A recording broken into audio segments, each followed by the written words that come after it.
Are you ready? Don't go anywhere. Mr. Hush is about to take you on a spine-chilling journey with his captivating horror stories. Story 1. During my college years, I took on babysitting jobs to earn extra money without committing to a rigid schedule. My primary responsibility was caring for a 4-year-old boy a couple of times a week. His parents, both working professionals, often attended dinner events for work. The child was quiet and easy to watch over, which I appreciated. He spent most of his time watching TV or playing with his toys, and he seemed to enjoy my company. This particular evening marked my 6th time looking after him. I arrived at their suburban home just before the parents departed, and they informed me they'd return around 11 p.m. They instructed me to ensure the boy was in bed by 9. The first few hours passed uneventfully. We watched cartoons together, and I prepared a small frozen pizza for his dinner. After finishing his meal, he excused himself to use the bathroom and left the living room for a few minutes. Upon his return, the boy asked me about some strange shuffling noises coming from the basement. Confused, I immediately muted the TV. In the ensuing silence, I could clearly discern something moving around down there. The sound was faint, but unmistakable. Noticing the boy's growing fear, I reassured him that everything would be fine, suggesting it was probably just a small animal that had found its way inside. I instructed him to wait upstairs while I investigated. By this time, the shuffling had ceased. Having never ventured into the unfinished basement before, I approached the situation with caution. I opened the door, switched on the light by the stairs, and descended quietly. At the bottom, I turned on another light, illuminating the entire space. The basement was expansive, primarily filled with cardboard storage boxes. I carefully inspected behind several containers, but after neither seeing nor hearing anything unusual, I returned upstairs. The boy was waiting anxiously on the couch and jumped up when he saw me. I assured him that everything was fine and that I hadn't found anything downstairs. To comfort him further, I gave him a big, reassuring hug.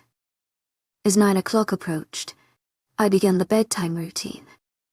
We went upstairs to his room, where I helped him get ready for bed. After saying goodnight, I returned downstairs and settled on the couch. For about 30 to 40 minutes, I scrolled through my phone until I heard shuffling from the basement again, this time much louder. My heart raced as I listened intently. Suddenly, I heard the bedroom door open upstairs, and the boy called out my name. I instructed him to stay put and not come down. Terrified but determined to protect the child, I approached the basement door.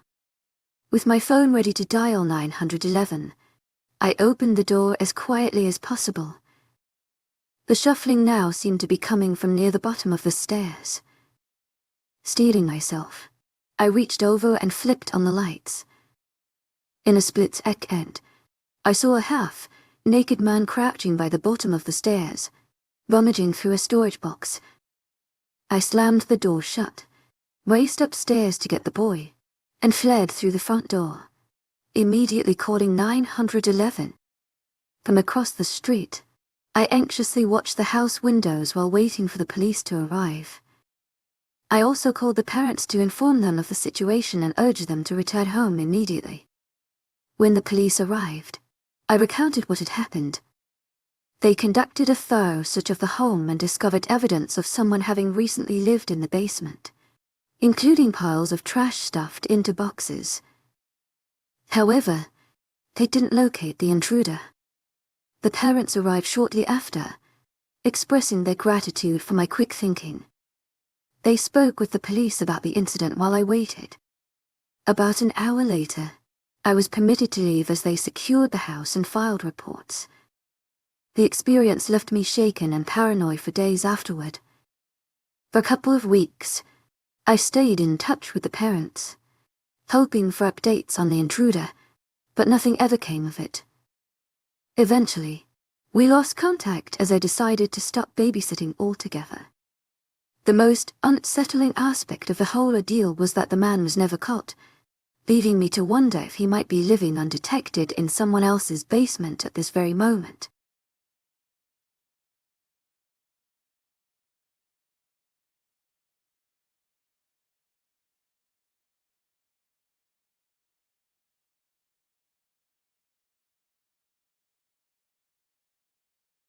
Story 2.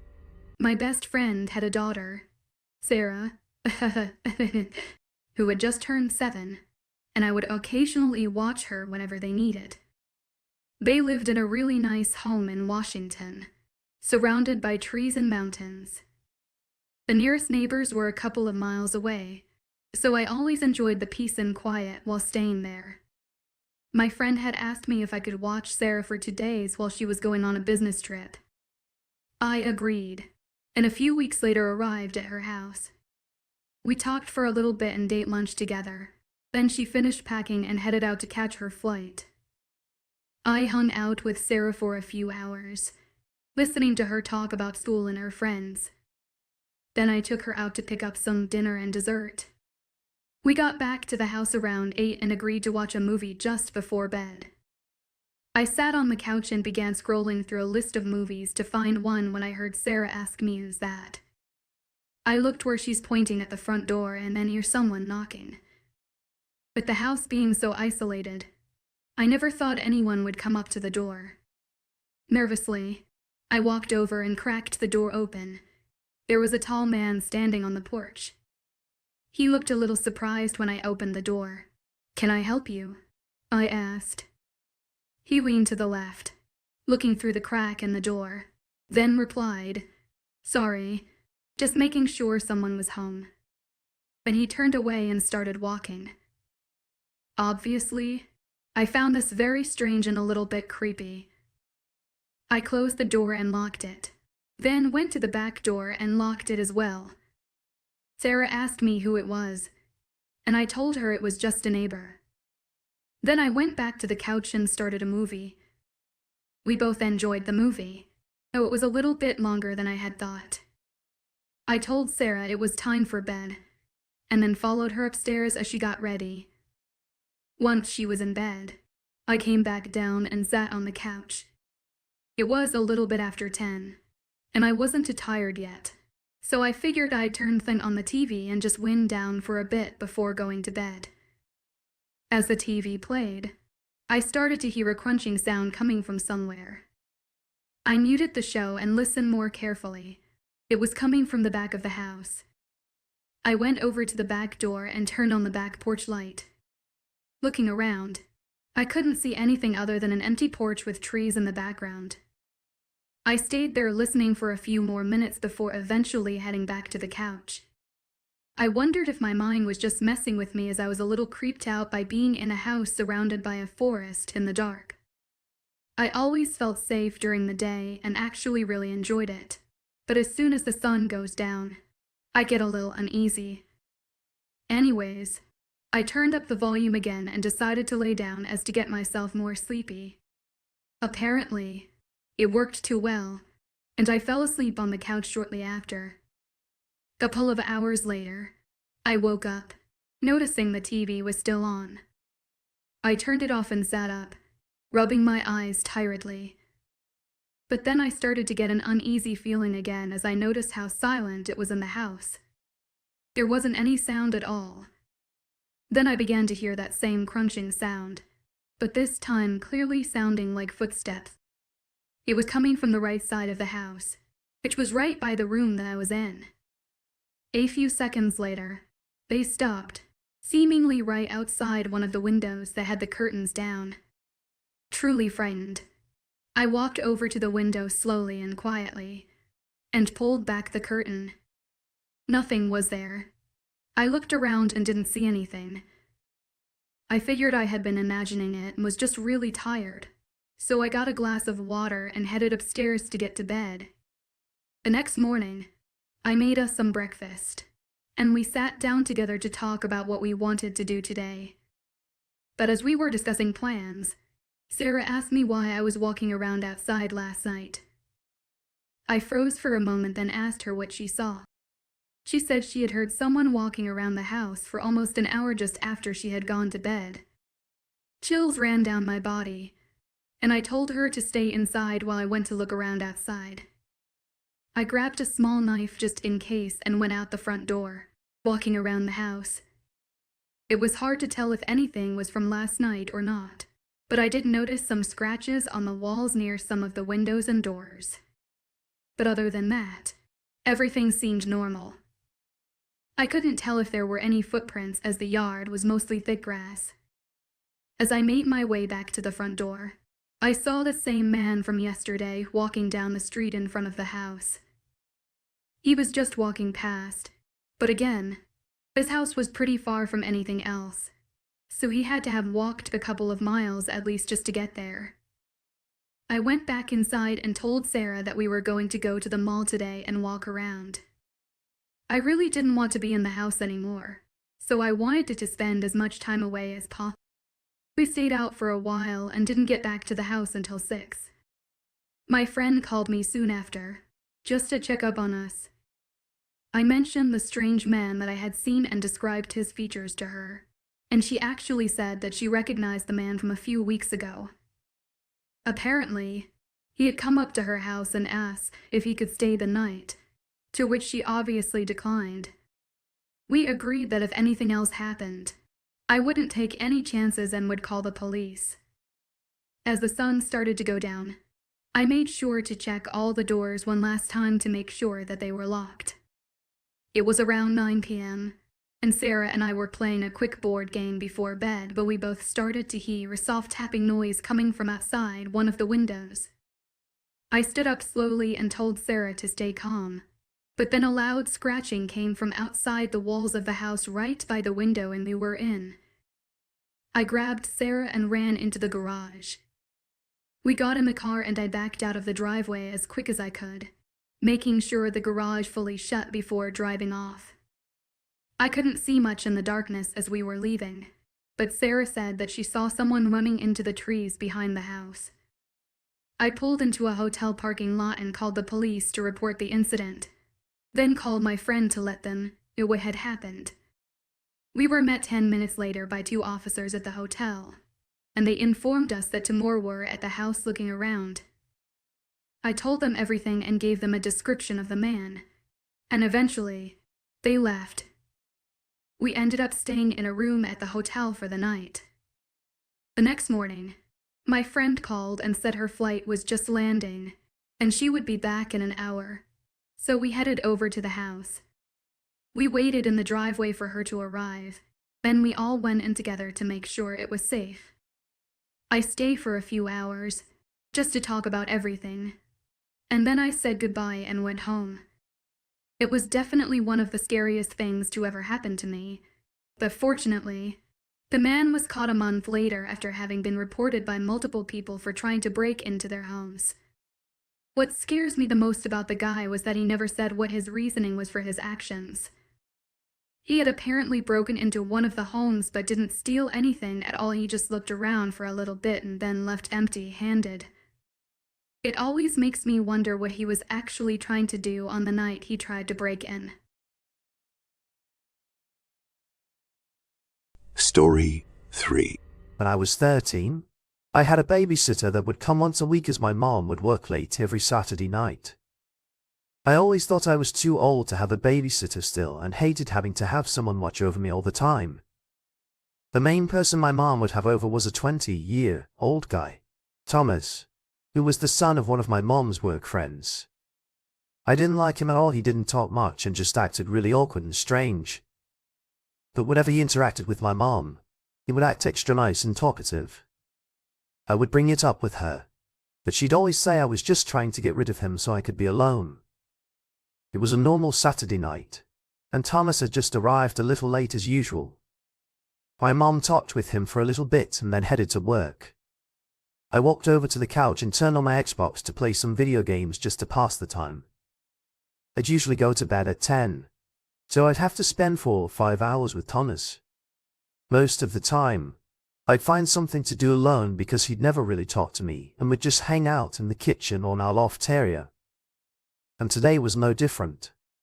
He stayed in the kitchen for a little bit, and after a few minutes, I heard him talking to someone. I tried to listen as best I could, but I couldn't make out what he was saying. The kitchen was right behind the living room that I was in, but he was talking really quietly. He went on for a few minutes, and then the talking stopped, followed by him coming into the living room and standing next to the couch. I looked up at him and saw he was holding his phone. Thomas said someone was going to come over just for a second, and not to worry. I didn't really know how to respond other than to just say okay. It was pretty weird though, and I knew it was definitely not something any babysitter should do, but I also knew that there was nothing I could really do about it. The next 20 minutes were really awkward as he didn't take out his phone or anything. He just sat there on the couch with me, looking around and not saying anything. He would rarely ever be in the same room as me, so this was pretty out of the ordinary. Our living room was right by the front door, though, so I guess he was just waiting for the person to get here. Eventually, a car pulled into the driveway, and a man came knocking at the door. Thomas shot up and went over to the door, then stood right in front of it for a moment before turning to me and telling me that he'd be back in just a minute. Then he opened the door and walked outside and shut the door behind him. This whole situation had me curious as to what was going on with him. The blinds on the windows were cracked open just enough for me to see the two of their shadows as they moved around in the driveway. I could tell that the man handed Thomas a large bag, and then got in his car and drove away. A few seconds later, I heard the lid of the garbage come outside slammed shut, followed by Thomas coming back inside through the front door. The whole interaction seemed odd, and I couldn't help myself from asking him what it was all about. Thomas replied, telling me that it was just his friend and that he left his wallet at his friend's house last night, so he was just dropping it off. I could tell there was something wrong with the way he answered, and it didn't explain the large bag I saw him holding, but I didn't want to question him any further, so I just said okay and went back to playing my game. But things got a lot more strange as the night progressed. During the next hour, I could hear Thomas having multiple phone calls with someone in the kitchen, and at one point, he went to the far-off area where I could hear him raising his voice. Still, though, I couldn't make any sense of what he was saying. After maybe the fifth or sixth call, the same car from earlier pulled into the driveway again, and Thomas immediately ran outside without saying anything. I could tell from the body language and the way that they were moving around that they were clearly arguing about something. Then Thomas left for 30 seconds and then came back with the bag from earlier. The man took it and put it in his back seat, then drove off in a hurry. Thomas came back inside, and I could see the frustration on his face. He went over to the kitchen and didn't come back until 10 when he told me it was time to go to bed. I got ready and lay in bed while Thomas stayed downstairs. He would usually stay until my mom got home at 12, but just a few minutes later, I heard the front door open and close. I waited for 10 minutes, then got up and went downstairs to see if he was still there, but sure enough, he had left. I looked out the window, and his car was gone too. I stayed up in bed for a few hours to wait for my mom to get home, and then told her everything that had happened. She seemed to believe me this time, as she also thought it was strange and really unprofessional to leave the house before she came home. The next day, she tried calling him, but he didn't answer. Eventually, though, she got a hold of a friend who was Thomas's mom and asked what happened, and she said that Thomas came home feeling sick. We both knew that was a lie and didn't make sense, as he could have just called her and told her he wasn't feeling well. Anyways, it's been almost 10 years since all that happened, and I still find myself thinking about how weird that night was. I always wonder what the two were arguing about, why he left, and what was in the bag.